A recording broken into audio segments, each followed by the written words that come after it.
Les chaussettes de l'archiduchesse, j'étais en train de... Mais au-delà de ça, t'as l'aspect de la bourse, certes, mais tu le vois, même en France, quand tu veux lever des fonds, c'est ce qui s'est passé aussi avec Mistral. Hein. C'est-à-dire que quand il y a eu les premières levées de fonds de Mistral, la majorité des investisseurs, des fonds d'investissement qui étaient présents autour de table, étaient des fonds français. Quand tu dépasses un certain montant, en termes de tickets d'investissement, tu vois en termes de possibles acteurs, tu es sur une grande majorité d'acteurs américains qui ont des antennes à Paris, et qui, eux, peuvent financer ce type de levée de fonds.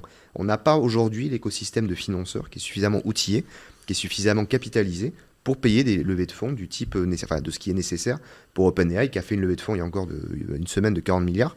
Ça, aujourd'hui, on ne pourrait pas le faire en France ou en Europe. Ouais, et pour boucler la boucle, je dirais que si on ne peut pas le faire, c'est parce que depuis déjà peut-être quelques décennies, on a oublié cette notion de souveraineté en fait.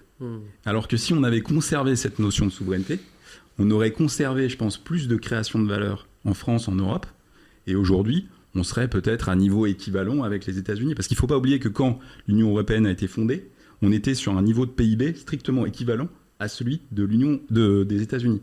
Alors qu'on était beaucoup moins de membres dans l'Union européenne. Donc il y a eu vraiment une décorrélation entre le PIB de l'Union européenne et le PIB des États-Unis. Décorrélation très forte. Et ça, je pense que c'est parce qu'en partie, on a oublié cette notion de souveraineté. Donc là, il faut commencer à s'en rappeler. Ça va prendre du temps et il va falloir s'y remettre.